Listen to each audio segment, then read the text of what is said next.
What exactly is the difference between American and British tough guys? Both get up at 6 in the morning, but while The Rock sleeps alone in a big bed, Jason has a beautiful woman by his side. The Rock wakes up and immediately does 100 push-ups, then cracks a few raw eggs for breakfast. Jason, on the other hand, starts by heating up some butter and makes himself a budget-friendly omelet, finishing it off with a sprinkle of soulful green onions. After eating, they both leave their homes at the same time. The Rock chooses an old beat-up pickup truck while Jason drives a brand new McLaren. An hour later, The Rock is already drenched in sweat from his workout while Jason is still leisurely sipping on a beer. Then both of their phones ring at the same time. The call is from the CIA. They're both contacted for the same mission, but neither of them is worth much. Each of them thinks the CIA only hired him, but in the end, they both get screwed.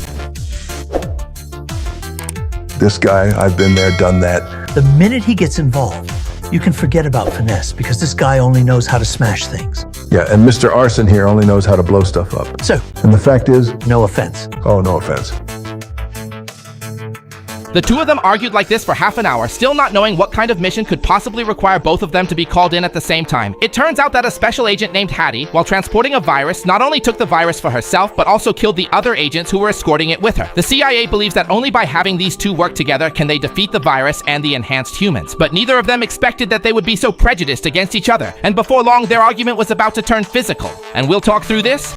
Adding in a chair being shoved out, the two of them were so startled that they fell silent. After that, they split up to act separately, each thinking that without the other causing trouble, they might finish the task even faster. Johnson was the first to find Hattie, and Hattie immediately grabbed a big surprise package in front of her. Before the next surprise could arrive, there was another hit. He immediately put on his helmet and turned around to start fighting. Hattie immediately grabbed a big electric cannon thinking she had already won, but ended up getting handcuffed instead. Just as Johnson was about to tie her up, Hattie leaped up and landed a solid blow on Johnson, then quickly put him in a chokehold. Johnson tried to break free, but she grabbed him by the neck and the two of them tumbled over together. You'd think Hattie had become super strong after injecting the virus, but in the next second, Johnson simply lifted her up with one hand. After that, Johnson successfully brought her back to the CIA, thinking the mission was perfectly accomplished. But as the interrogation went deeper, he gradually learned the truth. It turned out that on the day Hattie was framed, while they were transporting the virus, a genetically modified super soldier suddenly appeared. Not only could he target enemies with the naked eye, but he was also completely immune to bullets. He quickly drew his pistol and in a flash smashed a phone. The agent tried to fight back, but the super soldier instantly grabbed his hand, and with a swift kick under the gun, the agent realized he was no match and hurriedly shut the car door. In order to protect the virus, Hattie had no choice but to inject it into herself first, then quickly fled the scene. Unexpectedly, the super soldier took the opportunity to frame Hattie. Jamie is completely down. We have been totally betrayed.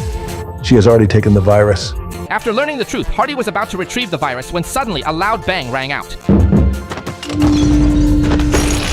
Two little killers descended from the sky, led by the super soldier from that day. Seeing this, the two quickly ran back and found cover to hide. Then, after a burst of gunfire, they took care of everyone carrying the unconscious Hardy and leapt straight off a 100-meter-tall building. With just a glance exchanged between them, the two prepared to jump off the building to save him.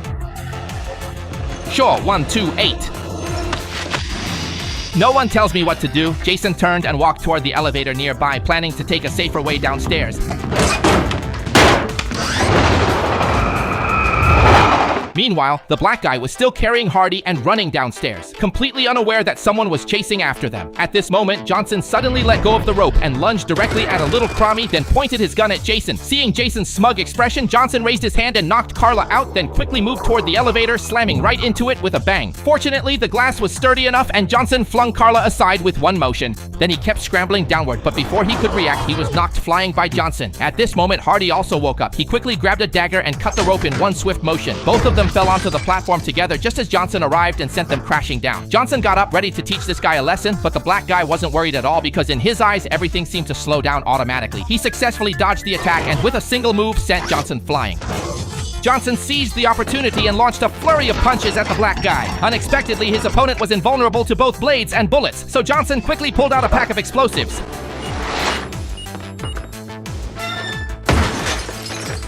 In the end, everyone hurriedly got in the car to escape, and the black guy quickly chased after them on a motorcycle. Suddenly, a truck appeared ahead, but fortunately, Jason managed to drift around it.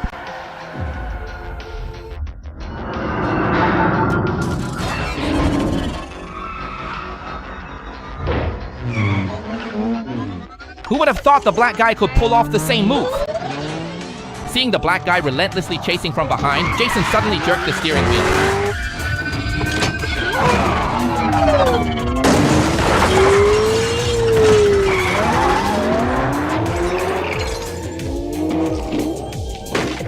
They finally managed to shake off their pursuer, but now they had become the most wanted targets in the city. The top priority was to extract the virus from Hattie as soon as possible. Soon after, they found the doctor, but the doctor told them to extract the virus from Hattie, they had to get the virus separator from the black guy's headquarters. Although it sounded extremely difficult, the two of them weren't afraid at all. They quickly came up with a plan. The first step was to hand over Hattie voluntarily. Then the two of them would jump out of a plane from 10,000 meters in the air, aiming precisely to land through a chimney into the black guy's factory headquarters. After landing, they would remove their gear and open the main door.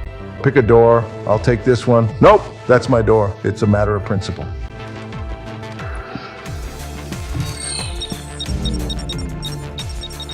I'm not mistaken. This is your door. Oh no, no takebacks. What is the matter? Have you got a lot of bad guys behind that door? What's this? Do you really want to learn something? Jason opened the door and saw a group of Karas, while on Johnson's side, there was only one Kara who aggressively approached Johnson. Johnson knocked the little Kara out with a single punch. Jason was so envious of this, Jason jumped rope high, smacked someone in the face, then did a powerful flip. He quickly got up and started fighting back, blocking the bullets, then threw away his handgun and fired a shot at Kara, sending him flying. He quickly turned around and locked Kara's arm with his elbow. Up against the wall, Johnson next door couldn't help but watch the commotion. Jason quickly pulled out a stick, forcing the Cavani behind him into a fight, spinning 360 degrees on the spot, and then Jason struck with a powerful blow. Then he grabbed two of them and slammed them together. In no time, he had knocked down all the Cavani, but it wasn't over yet because he still had to drag each Cavani over to test the main door one by one.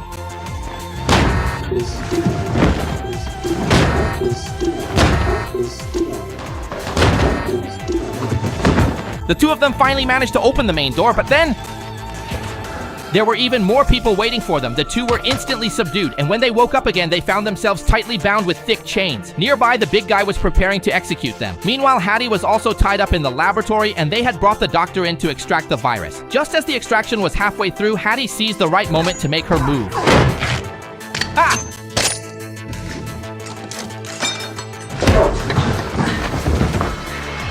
With just a few moves, he knocked Carla out cold. Then the two of them took the virus extractor and prepared to leave, but ended up running into Urson, who was being tortured by the big guy. Hattie immediately pointed a gun at the black man's head, but to her surprise, the handgun wasn't activated because she didn't have authorization to use it. Seeing the big guy had already been blasted away, Urson took the opportunity to break free from his restraints. In the end, with everyone's cooperation, they managed to escape from the factory. At this point, the countdown on the time bomb had finished, and the doctor was left here forever. Although they managed to escape, the big guy still hasn't given up, so will he succeed this time?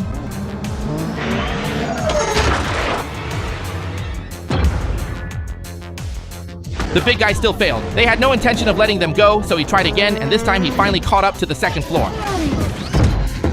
Jason was actually the very first person to step forward and take the lead during that particular moment. He tried slapping the big guy, but missed. Johnson was flung aside, got up, but was knocked down again. Punches from the left beat them both badly. Johnson grabbed a chair, distracting him. Jason clamped pliers on the big guy's head and used a broken mirror. The big guy pried them open, throwing Jason out. As he prepared to finish them, a blast shockwave hit the big guy directly.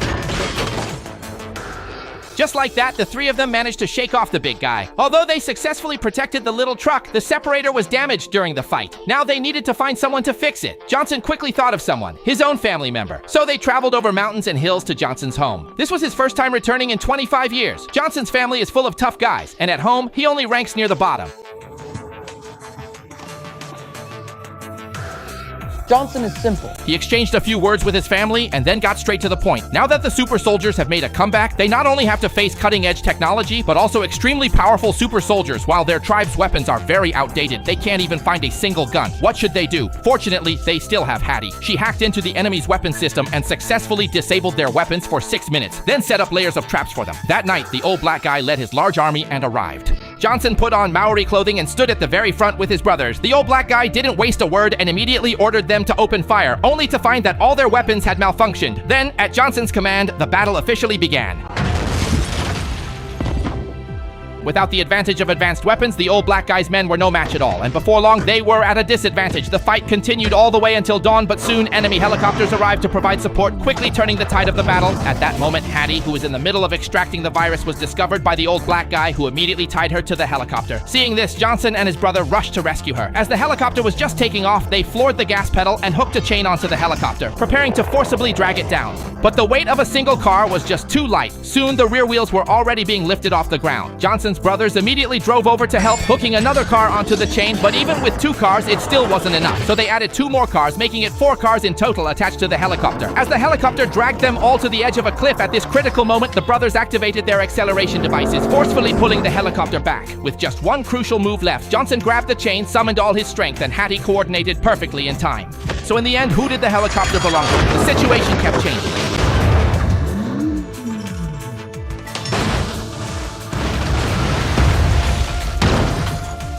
Unexpectedly, even after the helicopter crashed like that, the big guy acted as if nothing had happened. He only suffered some minor injuries. Meanwhile, Johnson also climbed out of the car, and so the big showdown began with Johnson charging forward first. First, Johnson took a beating from the big guy, and Jason quickly rushed in as well, but he also got hit pretty hard. In the first few rounds, both of them kept getting knocked down by the big guy, but they weren't taking those hits for nothing. They had already discovered his weakness. They realized that when they attacked him at the same time, the big guy's reaction speed dropped significantly. In other words, he could only focus on dealing with one of them at a time.